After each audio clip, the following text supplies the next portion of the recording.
ನನಗೆ ವ್ಯಾಲಿಡ್ ಅಂತ ಅನಿಸ್ತದೆ. ನೀವು ಆಧುನಿಕ ದೃಷ್ಟಿಕೋನದಿಂದ ನೋಡ್ತೀರಿ, ಎಷ್ಟೋ ವಲಸೆ ಕಾರ್ಮಿಕರಿದ್ದಾರೆ, ಅವರನ್ನು ರೀಚ್ ಮಾಡೋದಕ್ಕೂ ಕಷ್ಟ ಇದೆ. ಅವರನ್ನು ಏಕಾಏಕಿ ನೀವು ಮತಪಟ್ಟಿಯಿಂದ ತೆಗೆದು ಹಾಕಿಬಿಟ್ರೆ ವಾಪಸ್ ಅವರನ್ನು ಮತಪಟ್ಟಿಗೆ ಸೇರಿಸೋದಕ್ಕೂ ಕೂಡ ಕಷ್ಟ ಆಗಿಬಿಡುತ್ತೆ. ಸೊ ಈ ಪ್ರೊಸೀಜರನ್ನು ಇನ್ನಷ್ಟು ಸಿಂಪಲ್ ಮಾಡೋದಕ್ಕೆ ಅವಕಾಶ ಇತ್ತು ಅಂತ. ಇಲ್ಲ, ನಾನು ಹೇಳೋದಾದ್ರೆ ಚುನಾವಣೆ ಆಯೋಗ ತುಂಬ ಚೆನ್ನಾಗಿ ವ್ಯವಸ್ಥೆಯನ್ನು ಮಾಡಿದೆ. ನಾವು ಕೂಡ ಭಾರತೀಯ ಜನತಾ ಪಾರ್ಟಿಲಿ ಇದಕ್ಕೆ ತಕ್ಕನಾಗಿರ್ತಕ್ಕಂಥ ತಯಾರಿಗಳು ಮಾಡಿದ್ವಿ. ನಾನು ಅದರದ ರಾಜ್ಯದ ಸಂಚಾಲಕನಾಗಿ ತುಂಬ ಚೆನ್ನಾಗಿ ವ್ಯವಸ್ಥೆಗಳು ಮಾಡಿದ್ದೀವಿ. ಯಾರು ಹೊರಗಡೆ ಹೋಗಿದ್ದಾರೋ ಅವರು ಇಡೀ ಕುಟುಂಬ, ಉದಾಹರಣೆಗೆ ಅವ್ರು ಹೇಳಿದ್ರು ಬೆಂಗಳೂರಿನಲ್ಲಿ ಬಂದಿದ್ದಾರೆ, ಅವ್ರು 10 ಜನ ಅಲ್ಲಿಗೆ ಹೋಗಬೇಕು ಅಂತ. ಪ್ರಶ್ನೆ ಇಲ್ಲ, ಚುನಾವಣಾ ಆಯೋಗ ತುಂಬ ಚೆನ್ನಾಗಿ ವ್ಯವಸ್ಥೆ ಮಾಡಿದೆ. ಇಡೀ ಕುಟುಂಬದ ಯಾವುದಾದ್ರು ಒಬ್ಬ ಹಿರಿಯ ವ್ಯಕ್ತಿ ಅಷ್ಟೂ ಕುಟುಂಬದವರ ಎನ್ಯುಮರೇಷನ್ ಫಾರಮ್ಗೆ ಸೈನ್ ಮಾಡಿಕೊಟ್ರೆ ಸಾಕು ಅಂತ. Not necessarily go every one to their place. ಎರಡನೇದು, ಅವಕಾಶನೂ ಕೊಟ್ಟಿದ್ದಾರೆ, ನೀವು ಅಲ್ಲಾರು ಇಟ್ಕೋಬೋದು ಇಲ್ಲಾರು ಇಟ್ಕೊಳ್ಬೋದು ಅಂತ ಅಂದ್ಬಿಟ್ಟು. ನಮಗೆ ಊರಲ್ಲೇ, ನನ್ನ ಸ್ವಂತ ಊರಲ್ಲೇ ನಮಗೆ ಮತದಾನ ಹಕ್ಕು ಬೇಕು ಅಂತಾದರೆ ಅಲ್ಲಿ ಇಟ್ಕೊಳ್ಬೇಕಾಗತ್ತೆ, ಹೋಗಬೇಕಾಗತ್ತೆ, ಎನ್ಯುಮರೇಷನ್ ಫಾರಮ್ ಕೊಡಬೇಕಾಗತ್ತೆ. ಈಗ ಮೊದಲನೇ ಹಂತದಲ್ಲಿ ಚುನಾವಣಾ ಆಯೋಗಕ್ಕೆ ಕೇವಲ ನಮ್ಮ ಮನೆಗೆ ಕೊಟ್ಟಂಥ ಎನ್ಯುಮರೇಷನ್ ಫಾರಮ್ನ ವಾಪಸ್ ಕೊಡೋದು ನಮ್ಮ ಮೊದಲನೇ ಕೆಲಸ ಸರ್. ಅಲ್ಲಿ ಯಾವ ಡಾಕ್ಯುಮೆಂಟು ಕೇಳೋದಿಲ್ಲ. ಯಾರದ ಬಗ್ಗೆ ಅನುಮಾನ ಬರುತ್ತೋ ಅದನ್ನು ನೆಕ್ಸ್ಟ್ ತಿಂಗಳಲ್ಲಿ ಅಲ್ಲಿರ್ತಕ್ಕಂಥ BLO ಕೇಳ್ತಾನೆ. ಹಾಗಾಗಿ ನಮ್ಮ ಮತದಾನದ ರಘುವರು ಹೇಳ್ತಾ ಇರೋದು ಅನುಮಾನದ ಕಾರಣಕ್ಕಾಗಿ ವ್ಯಕ್ತಿಯೊಬ್ಬ ವೋಟರ್ ರೈಟ್ಸ್ ಅನ್ನ ಕಳ್ಕೊಳ್ಳೋದಿದೆಯಲ್ಲ, ಅದು ಆತನ ಮೂಲಭೂತ ಹಕ್ಕಿಗೆ ಆಗ್ತಾ ಇರುವಂತ ಧಕ್ಕೆ. ಅದು ಅನುಮಾನ ಮೂಲಭೂತ ಹಕ್ಕನ್ನು ಕಿತ್ಕೊಂಡಂಗ. ಪಶ್ಚಿಮ ಬಂಗಾಳದಲ್ಲಿ ಮೇಲ್ಮನವಿ ಇತ್ಯರ್ಥನೆ ಆಗ್ಲಿಲ್ಲ, ವೋಟರ್ ರೈಟ್ಸ್ ಸಿಗ್ಲಿಲ್ಲ, ವೋಟ್ ಹಾಕೋದಕ್ಕೆ. ಸರ್, ಈಗ ಇನ್ಕಮ್ ಟ್ಯಾಕ್ಸ್ನವರು ಇನ್ಯಾರು GST ಅವರು ಅಸೆಸ್ಮೆಂಟ್ ಮಾಡ್ತಾರೆ. ಯಾಕೆ ಅಸೆಸ್ಮೆಂಟ್ ಮಾಡ್ತಾರೆ? ಅನುಮಾನಕ್ಕೋಸ್ಕರ ಅಸೆಸ್ಮೆಂಟ್ ಅಲ್ಲ, ಕರೆಕ್ಟ್ ಇದಿರೋಲ್ಲ ನೋಡೋದು ಅವ್ರ ಜವಾಬ್ದಾರಿ. ಹಾಗೆ ಚುನಾವಣಾ ಆಯೋಗ ಕೂಡ ಮತದಾರರ ಪಟ್ಟಿಯನ್ನು ಶುದ್ಧೀಕರಣ ಮಾಡಬೇಕು ಅಂತಾದರೆ ನೈಜ ಮತದಾರರನ್ನ ಗುರುತಿಸಲೇಬೇಕಾಗತ್ತೆ. ನೀವ್ಯಾಕೆ ನೈಜ ಮತದಾರ ಗುರುತಿಸೋದೇ ತಪ್ಪು ಅಂದ್ರೆ ಏನು ಅರ್ಥ? ಇದು ಪ್ರಜಾಪ್ರಭುತ್ವದ ವ್ಯವಸ್ಥೆಯಲ್ಲಿ ನೈಜ ಮತದಾರರನ್ನ ಗುರುತಿಸಿ ವಿನಾಕಾರಣ ಆತಂಕ ಅಂತ ಅವ್ರದ್ದು ಅಭಿಪ್ರಾಯ ಇರೋದು. ವಿನಾಕಾರಣ ಆತಂಕ ಕಾಂಗ್ರೆಸ್ನದ್ದು. ರಕ್ಷಿತ್ ನೋಡಿ, 2025ರಲ್ಲಿ ಕರ್ನಾಟಕದ ಮತದಾರರ ಸಂಖ್ಯೆ 5,56,00,000 ಇತ್ತು. 2025 ಒಂದು ವರ್ಷದಲ್ಲಿ ಅಂದ್ರೆ ಸರಿಸುಮಾರು 50 ಲಕ್ಷ ಮತದಾರರನ್ನ ಡಿಲೀಟ್ ಮಾಡಿದ್ದಾರೆ ಅಂತಂದ್ರೆ ಅದಕ್ಕೆ ಲಾಜಿಕಲ್ ಡಿಸ್ಕ್ರಿಪೆನ್ಸಿ ಅಂತ ಒಂದು ಕೋಡ್ ಅನ್ನ ಆಡ್ ಮಾಡ್ತಾರೆ.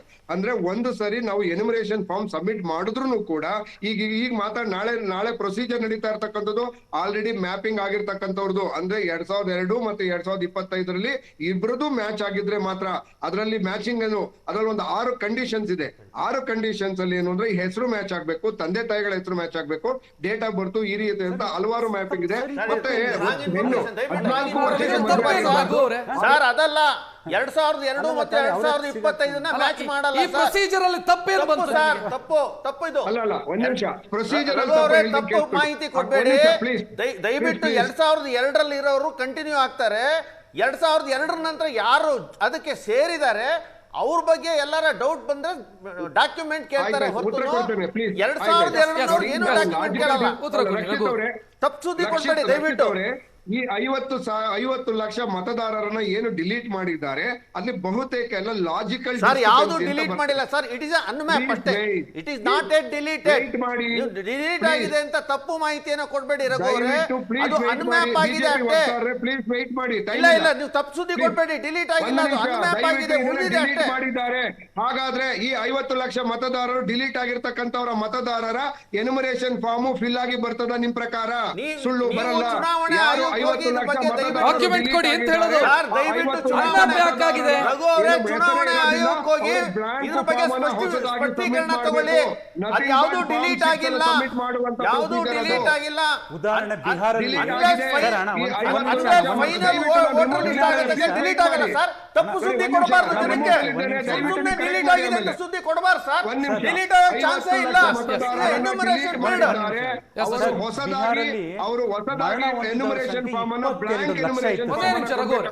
ಬಿಹಾರಲ್ಲಿ ಮರಣ ಹೊಂದಿದವರು ಡಿಲೀಟ್ ಆಗಿದ್ದ ಸಂಖ್ಯೆ 22 ಲಕ್ಷ. ಆ 22 ಲಕ್ಷಕ್ಕೆ ಏನ್ ಹೇಳಿದ್ರು ಅಂದ್ರೆ ಅದ್ ಹೇಗ್ ಡಿಲೀಟ್ ಮಾಡಿದ್ರಿ ಅಂತ.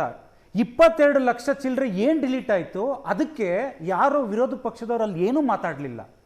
2002ರಿಂದ 2026ರವರೆಗೆ ಎಷ್ಟೋ ಇದು ಮರಣ ಹೊಂದಿದವರಿದ್ದಾರೆ, ಒಂದು ಹೆಣ್ಮಕ್ಳುಗಳು ಒಂದು ಊರಿಂದ ಇನ್ನೊಂದು ಊರಿಗೆ ಹೋಗಿರೋರಿದ್ದಾರೆ, ಮದುವೆ ಆದ ಕಾರಣ. ಗಂಡ್ ಯಾರೇ ಆಗ್ಲಿ ವಿದ್ಯಾಭ್ಯಾಸ ಆಗ್ಲಿ ಅವರ ಕೆಲಸದ ಕಾರ್ಯ ನಿಮಿತ್ತ ಇನ್ನೊಂದು ಭಾಗಕ್ಕೆ ಹೋಗಿರೋರಿದ್ದಾರೆ. ಸರ್, ಇದು ಎಷ್ಟು ಅದ್ಭುತವಾದ ಪ್ರಕ್ರಿಯೆ ಅಂದ್ರೆ ನಾಳೆ ದಿನ ಯಾರೇ ಚುನಾವಣೆ ನಿಂತರು 95-98% ವೋಟ್ ಆಗೋ ಅಂತ ಒಂದು ಕಾನ್ಸೆಪ್ಟ್ ಸರ್. ಇದನ್ನ ದಿಕ್ ತಪ್ಪಿಸಂತ ಕೆಲಸ ಕಾಂಗ್ರೆಸ್ ಅವ್ರು ಮಾಡ್ಬೇಕು. ಧನ್ಯವಾದ. ರಘು ಅವರಿಗೂ ಧನ್ಯವಾದವನ್ನ.